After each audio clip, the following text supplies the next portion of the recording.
your names, and April So happy you are here and today. Zan. I think a lot of you have joined me in the path that we chatted out last time. I'm actually, while we're waiting on a few more people to join, I'm just going to add another invite link to the path that recounts and captures a lot of what we've been talking about. Oh, and Denise, your tweet last week was so kind and so generous. Thank you so much for that. I honestly will hold that as a gift for a long time. It's really kind to be seen and to be seen in a community, to know that you're sharing something with someone else. So I really appreciate what you said. I'm very sad it's the final one too, April. Okay, so welcome to this webinar. My name is Renee Hint, Hobbs. hint, Renee. Here I am with Christian Shockley. This is the ultimate of poetry for humans. The SOS, the urgency of poetry in a digital age. We are delighted that you have joined us for this session. This session will pull together some of the great pedagogies that we've been introduced to along the way. Christian, I know you have a lot planned for us this hour. Take it away, my friend. All righty. Yeah. Thank you all for those of you who have stuck around for all three of these. That's so kind. And I've loved learning with you. Let me see. I'm just going to check my internet connection real quick to make sure that things don't flutter out. I might disappear for just one moment. Oh no, don't disappear. But Lori, I totally agree with you. Okay. Can this workshop go on forever? Yes, it's very refreshing, this workshop. And that's why we want it to go on forever. Restorative.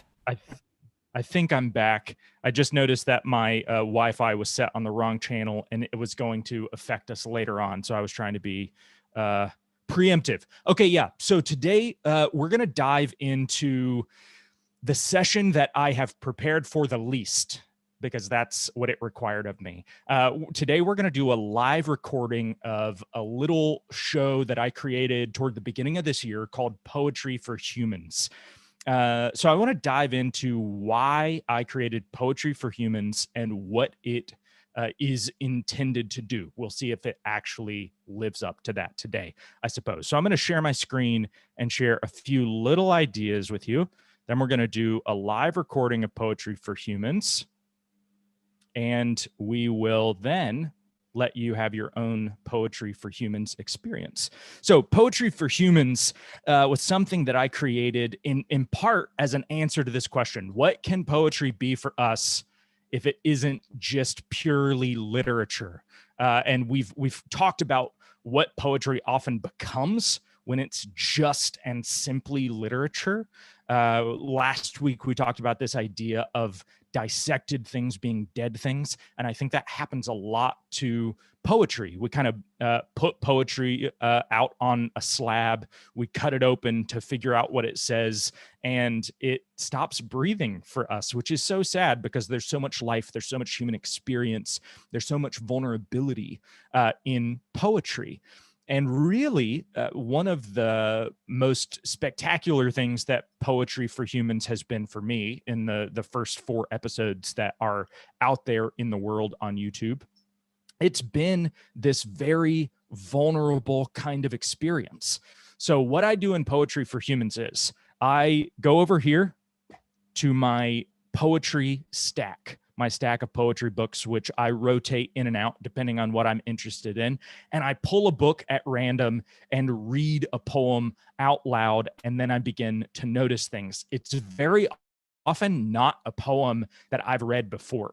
So I'm encountering it for the first time with you, which is a very scary thing. I was telling someone today that who may watch this, that I will very likely fail today and not know what to say or not know what I'm seeing. But that's part of the experience, that we need to kind of grapple with that failure in real time, to grapple with the words and language in real time, because it adds something. It actually puts us in a vulnerable, humble spot so that we can begin to see new things. The second thing that Poetry for Humans has been a place of connection. So as I publish these episodes, it's been amazing to see the connection that I create with other people as they begin to see things in poems that I didn't see myself. So we all end up contributing our own perspectives to this poem, and it becomes this richer, livelier thing. And third, I often bring in a lot of story to the mix. So I'll very often share stories that the poem brings up in my own life. So the poem isn't necessarily the center of attention, but it actually becomes this branching off point of connection and curation in other parts of my life. I hope it'll be that for you today. Another little assignment for the chat thread. If you want to bring up those 5 ideas of what poetry can be for us, the dissent, silence, attention, eternity, and I'm forgetting one, ambiguity. If you want to bring those things up in whatever poem we find today, I would love to hear your thoughts on what this poem is becoming. Okay, so with that said, I'm going to go over to the poetry stack and we're going to pick a book and we're going to start reading a poem together. I'll switch my camera to this document camera I've got in front of me. That might take a little fidgeting to get just right. I think that I'm going to go with Naomi Shihab Nai. Is that a poet that many of you are familiar with? Oh yeah. Naomi Shihab Oh Nai? yeah. Okay. Yeah, we've got some Naomi Shihab Nai fans out there. I'm going to go with Words Under Words. That seems appropriate as a kind of final volume for what we've been doing together. Naomi Shihab Nai is a Palestinian American poet. I believe that she still works out of the University of Texas. And she deals a lot with the concept of place and placelessness. We'll focus this if we need. So here's what we do in Poetry for Humans. We're going to flip through this bad boy and see what becomes interesting. Actually, I think that very first one that we landed on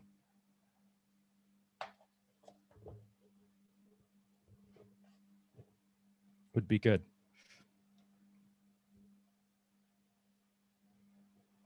We'll focus this. Can y'all read that text okay? Is that coming in okay for you, Renee? It's not great, but yeah, are we reading at the 7 Mile Ranch? Yep. Tom? Yeah, that it could be a Zoom thing too. Could be, but it's readable. It's readable. Okay, good deal. Well, I'm going to read the poem out loud for us anyway. So this is Naomi Shihab Nai at the 7 Mile Ranch, Comstock, Texas. I have never read this poem before, so this will be fun to read together. As I read, please chat in any insights. I'll look over there every now and then to kind of pull an idea. And Renee, if you want to shout things out, that's great too. I live like I know what I'm doing. When I hand the horses a square of hay, when I walk the road of stones or chew on cactus pulp, there's a drumming behind me. The day opens up to let me pass through. I know the truth, how always I'm following each small sign that appears. The sheep that materialize behind a clump of cinezo bushes knows I didn't see him till he raised his head. Out here, it's impossible to be lonely. the land walking beside you is your oldest friend, pleasantly silent, like already you've told the best stories, and each of you knows how much the other made up. Wow. I didn't expect to necessarily land on a poem that was so placey, but here we are. Out here, it's impossible to be lonely. Denise, yeah, that's the line that caught my attention too. And I can't wait to see the buildup of how she gets us to this. My first impression is that she's got these first three stanzas that where she's sowing a lot of ground, if I can actually maybe enter her world and use that metaphor. She's doing a lot of setup for us to have this experience with this metaphor in this final stanza. So of course we kind of know from the outset that we're talking about this very specific place. We're talking about this ranch in Comstock, Texas. She's grounded us. This first line, maybe kind of as a thesis, I live like I know what I'm doing. I love the sense of bravado here, but the humility kind of woven in as well. Yeah. Everybody in the chat is kind of pointing out how strong these first lines are, which I think that the very first line of the poem kind of opens us up for this. So we've got this: I live like I know what I'm doing. I know the truth. And out here, it's impossible to be lonely. I think these three lines as kind of starters tell us so much about what she wants us to do in this poem. This one is really interesting. This stanza is really interesting as a kind of journal, right? It actually calls back to mind a kind of journal and a kind of list poem where she's walking us through this kind of routine that she has. I live like I know what I'm doing. And it seems like the like I know what I'm doing is propped up by this list. Like if you've ever had a very routine existence, you're not there for that routine. That routine is there for you in part. I don't know. This calls to mind a lot religious communities that are highly structured, where you know you're waking up at 3 a.m. to say a certain kind of prayer. Yeah, you know you're waking up at 3 a.m. to do this particular thing. And you're doing it for a couple reasons. One, you're doing it because the community has always done it. And you, as this individual who won't live forever, is keeping that tradition alive. And two, you are doing it for yourself. And I feel like that's kind of what she's helping us to see here, but in a much more deeply practical way, because she's not just singing a psalm, right? Or making some kind of recitation. She's actually caring for this place. When I hand the horses a square of hay, when I walk the road of stones. This is really interesting too. This road of stones. I think we get this kind of like weathered aspect here, or chew on cactus pulp. And again, she's very much interacting with the environment. Actually, you can kind of say she's becoming the environment. She's actually eating the environment. It has become her sustenance to the extent that they are melding. Yeah, so many sensual, multi-dimensional experiences. I think you're exactly right. I love that point, because we've got this like scratchy hay. We've got these rough stones. We've got this very harsh kind of cactus pulp, but actually you've got this soft center that she's come to. And then there's a drumming behind me. I wonder what she means by that. There's a drumming behind me. I mean, I think in part she's talking about modern day Texas, which means that maybe it's a herd moving behind her. Maybe it's a truck passing down the road. Christians, Zan makes an interesting point in the chat that I love this one. Drumming is a memory. Drumming as memory. I think that we are at this point, Zan. And the interstate. I think that we are at this point beginning our move. We can maybe almost draw a line here, right? Where she's actually grounded us in these first few lines. And now she's allowing us to enter into this metaphorical thinking where you can almost imagine that it's at this point in the day, at this point in the routine, that she's been beginning to let her mind wander, where she's walking down the road, these stones under her feet, the same stones maybe that she walks on every day, maybe the same cactus that she pulls from for this pulp, and the drumming becomes a metaphor. This sound behind her becomes a kind of rhythm or chant for this new kind of thinking, and the day opens to let me pass through.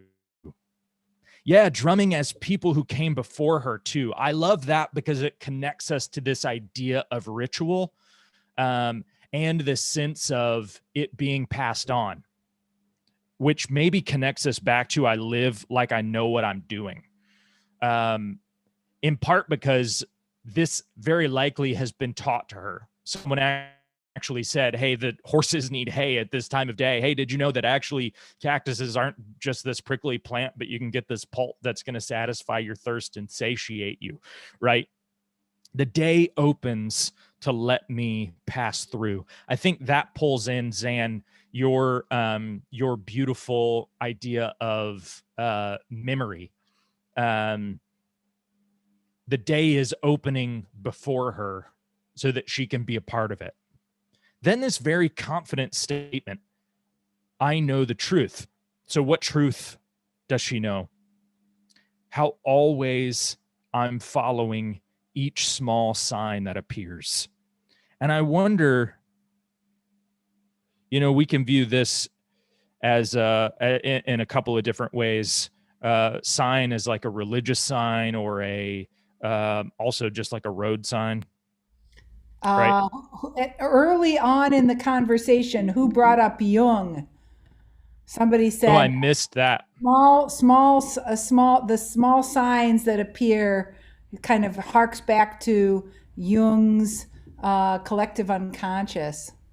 Yeah, I like that a lot. I especially like that idea of unconscious here, because routine and ritual often puts us in a very comfortable state, so that the small signs, the deviations, light up so much more.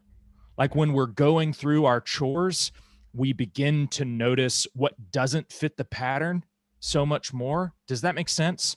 Yep. Emily, I want to look at your comment. Seems like a choreographed dance, taking cues, something comfortable and scripted. Yeah, I think you're exactly right, that she's kind of following the script that the day has laid out for her. And then now at this point in the poem, she's beginning to notice the deviations. It's so interesting that like the deviations are then associated with truth. I know the truth, how always I'm following each small sign that appears. So in other words, she's now telling us she follows the routine, or the routine makes up her day, but she's really following this other thing, these small signs, this sheep that materialized. I like that. I've been accused this week multiple times of not noticing things that are in my path. I was taking a walk with someone and there was an onion beside the sidewalk. that I just did not see, which is maybe one of the most random things, if you think about it, that you could possibly see on the sidewalk, this onion materialized. So for Naomi Shihab Nai, it's this sheep materialized behind a clump of, I totally probably am mispronouncing this, Sinizo, somebody correct my pronunciation, bushes. I love it because it's almost like she's saying, that sheep wasn't there before I noticed it. Here, we've got attention. Right? We've got attention. I see how you are drawing the themes here now. Yeah, like did she, and really if we think back to even Craig Arnold's meditation on a grapefruit, that giving our attention to these objects in a sense makes them exist, right? Like so many grapefruits that we've eaten don't matter because we haven't given our mind and thoughts to them. They've simply been sustenance. They haven't been joy. They haven't been sustenance in a deeper way, right? So this sheep materializes because she gives her attention to it, and it is the small sign. Knows I didn't see him till he raised his head. The thought, the intentionality that she's giving to nature here, you kind of feel her pulling us toward that last stanza where now we know she's headed. Like first she's, she's feeding nature. She's maybe allowing her surrounding to become her soundtrack in part. She's eating this cactus. So again, she's actually, nature is becoming her in a kind of sense.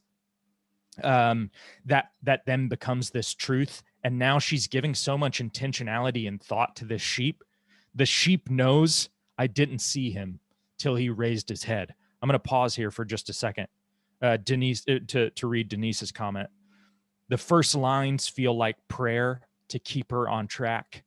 Yes, a means of keeping her attention, keeping her on her journey forward. Yeah, I love that. Which then, Denise, I think pulls us back to this line. The day opens to let me pass through. Where what's opening up in the day opens is the small signs in some senses. Like she's kind of equating her day, she's kind of equating truth with these small signs that are opening up before her. And that's what she's really after. Well, I'm going to pull that back. That's not really what she's after, because I think what she's after is in this final stanza. The sheep knows I didn't see him till he raises his head. Out here, it's impossible to be lonely. And another beautiful kind of, these two first lines as full sentences. These are the only two first lines that are also full sentences. I live like I know what I'm doing, and out here, it's impossible to be lonely, which I bet with our fixation on cities, and not even cities, but just very cultivated smaller towns, our reliance on things like Amazon, walking a path and doing the same routine probably feels like exactly what most of us think is lonely. And here we've got silence coming into the mix too, that we could actually kind of pull back to the drumming, that there is a sound here that she's turning into meditation.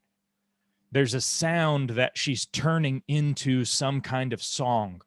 The rhythms and drumming of this day then become these small signs, which become this bigger truth for her. Out here, it's impossible to be lonely. Why? The land walking beside you is your oldest friend. So the geography for her becomes this place, the land walking beside you. I love that too. The perspective shift that actually decentralizes the I. It's not I'm walking beside the land, it's the land is walking beside me. She shifts. Um, it's not I'm passing the car, it's the car passing me. The land walks beside her. She gives it the sense of agency, and she takes herself out of the foreground in so many ways. So, Which, yeah, Christian, go hold ahead. on. Can I ask you a really interesting question now? It's Please making me do. think. You talked about story. Do you have a land or a place that is a companion like? Oh, that's a really good question. I'm going to go first thought, best thought. The thing that comes to mind most is, yeah, decentralizing, Denise. And I think the thing that comes to mind most is feeling freedom in walking the woods and the community golf course beside my house here in South Carolina. My brother and I used to walk through the woods. I remember there were all these fallen trees that we'd try to make a fort out of. And then we would turn this golf course into a thing that it shouldn't be. Like it became for us our first business. It became for us a place of exploration and building. Like one time we built a raft out of down logs and tried to sail it down this creek that ran beside the golf course, which if you can imagine that, you're a 45-year-old man, and you've taken the day off to go play golf with your friends, and what you see is just two kids sailing a raft that they've made down this little creek, right? Like they're I don't know, Lewis and Clark. I say we turned it into a business too. We actually would mine the creek for golf balls that were shanked off course, and then we'd go sell them back to the pro shop, and they'd use it in the driving range. That was probably the place that if I had to say out here, it's impossible to feel lonely. It would be those experiences on my own and with my brother, where kind of imagination and small signs. Thank you for the prompt, Renee. Just kind of took over. Where we weren't sure what we were going to do that day. There was no task list. There was no to-do list. It was all variation on a theme. The landscape never changed, but we weren't really quite sure if we were going to build a raft, build a fort, or be golf ball salesmen, or be golf ball thieves, right? Because sometimes we'd pick up a ball that actually was still in play, maybe only a few times. And I tell you what, white middle-aged golfers are not the kindest or most forgiving audience. That was probably my land that was my oldest friend. I'd love to hear the land that is your oldest friend, maybe in the comments. Maybe it's a walk, maybe it's a path, I'm not sure. Pleasantly silent. That brings up some theme. And then these two lines here might be my favorite. I mean, I know that we're all drawn to those first lines. I live like I know what I'm doing. I know the truth, and out here it's impossible to be lonely. But this metaphor that she's built us up to is amazing. Like already you've told the best stories. And here she's indulging in a lot of sentimentality that I think maybe a lesser poet would just stop at. So she swapped best stories and maybe shared best stories with the land walking beside her. But this final line, here's where we go back to almost, I think, to poems and jokes being so similar. She almost tells us a joke here, right? Like already you've told the best stories, and each of you knows how much the other made up. There's a sense of embellishment, right? There's a sense of embellishment, and there's a sense of grandiosity And intimacy, because and she's telling intimacy. us that she made it up. Yeah, and I was talking about this with someone this week too, that really you have to have that deep intimacy before you can start to poke fun at each other. And she's really poking fun of the land here, and poking fun of herself. Yeah, Lori, you're exactly right. And trust, which, Lori, I love that point. I love that point because actually that pulls us back to, I'm going to pull us back to this line, or chew on cactus pulp. Because if you think of what a risky thing that would be, like, you really have to know a landscape if you're going to start eating from it. There's so much danger there, right? You've got to know what's going to kill you, what's going to make you sick, and what you can actually survive on. And I think she's seeding this kind of trust, even in saying, I'm eating this cactus pulp, that she knows isn't going to make her delirious or delusional, pointing us toward this kind of deep trust that she has with this landscape.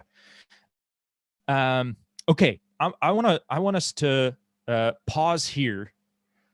We got a lot of really good thoughts at this poem. I'm going to read it for us one more time, and I'm actually going to switch off my document camera, which I know might make a few of you upset. And I just want us to listen to the poem, but listen to it now, like Naomi Shihab. I'm listening to this poem now as a new friend. We're actually listening to it as one that we've met before, so it can speak to us a little differently. And then we're going to break out and do a little poetry for humans of our own in small groups. So this is Naomi Shihab Nai at the 7 Mile Ranch, Comstock, Texas. I live like I know what I'm doing.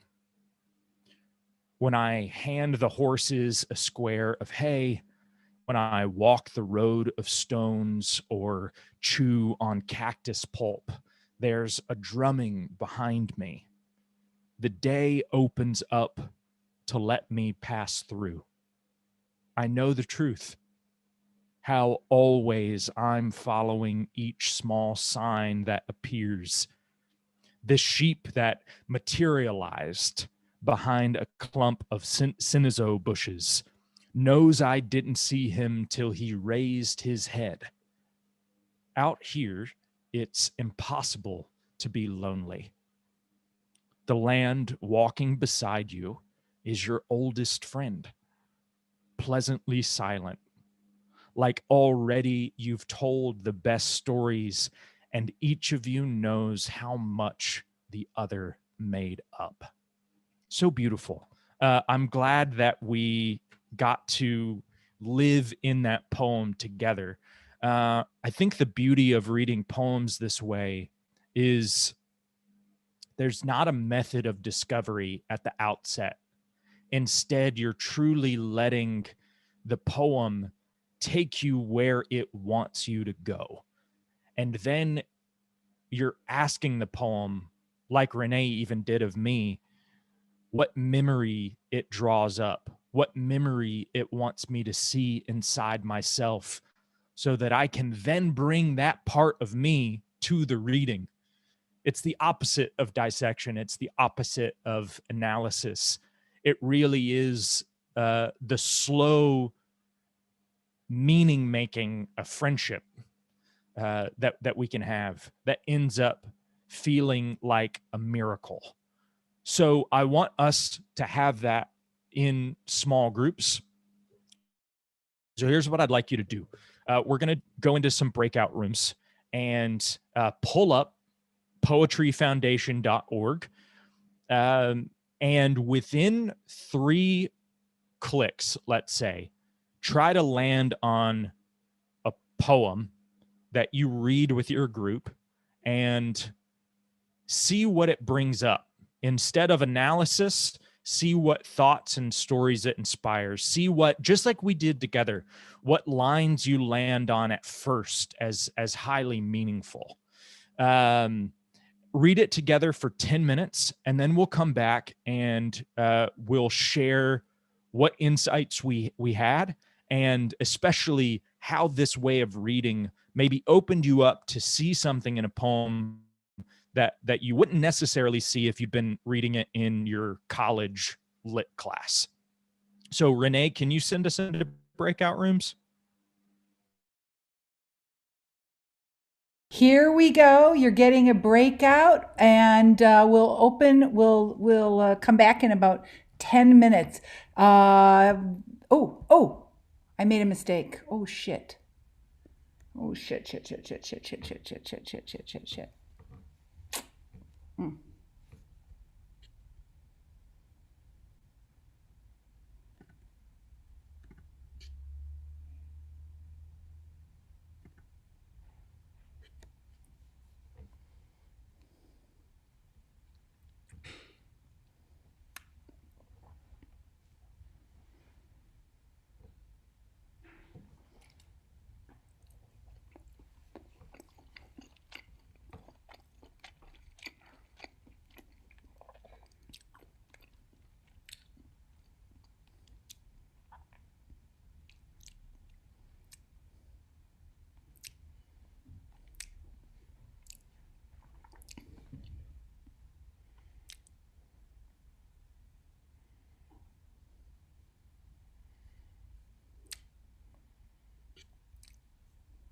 Okay, you guys, I'm apologizing. Somehow I hit the wrong button and I goofed up. I'm really sorry about that. I We'll am go round 2. we're going to go round 2. This should be a little bit better. Let's try it again. Sorry about that. No.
Well, Christian, we had a great time because everything comes down to Star Wars. Oh, Saying. how did you find a poem where everything came down to Star Wars? What happened? We had a really good time. We ended up Emily was a pro poem picker and led us to a poem from 1912 by HD. And it was a longer poem than we anticipated. So we actually read half of it and then shared, or maybe like 3/4 of it, shared a lot of our insights, and then read like the final part of it. And I feel like it just completely transformed all of the things that had gone before. What did y'all end up reading? Oh, you might be muted. Who's got the screen share? We read a poem by Louise Bogan called "A Tale," and it was beautiful. It was complicated. There was geography. It was geography, and we ultimately realized that we thought there was some kind of impending conflict. We thought it was about a strange land that was unfamiliar to a person, but then Denise put the link in the chat. We had a really great time figuring it out.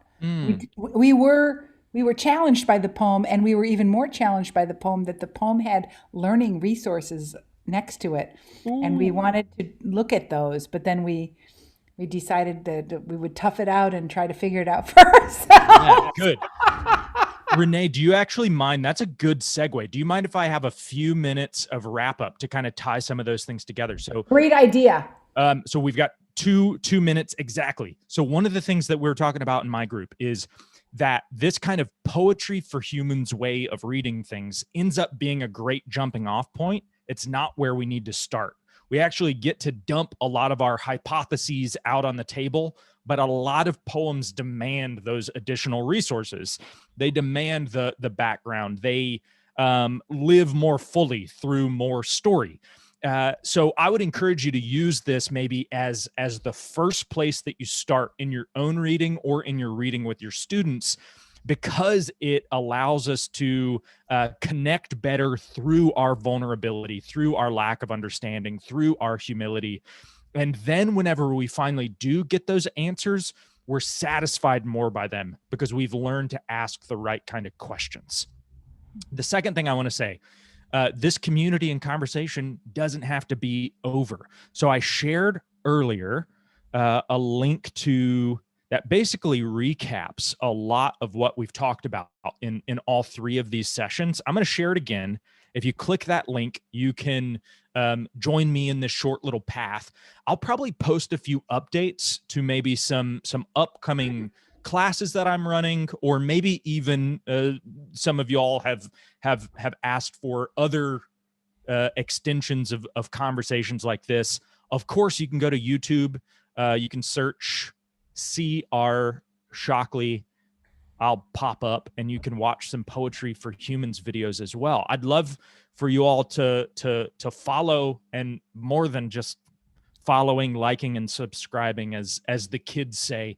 I want to hear your ideas, because really these Poetry for Humans videos are a way for us to start reading and sharing together, and that's the way that we get the most out of these words. So, Christian, I want to thank you so much for leading us through this 3-part series. This is a round of applause for your great effort in giving us an incredible experience. I do invite all of my humanities folks who have been part of this series to please feel free for how we can brainstorm strategies for continuing this dialogue.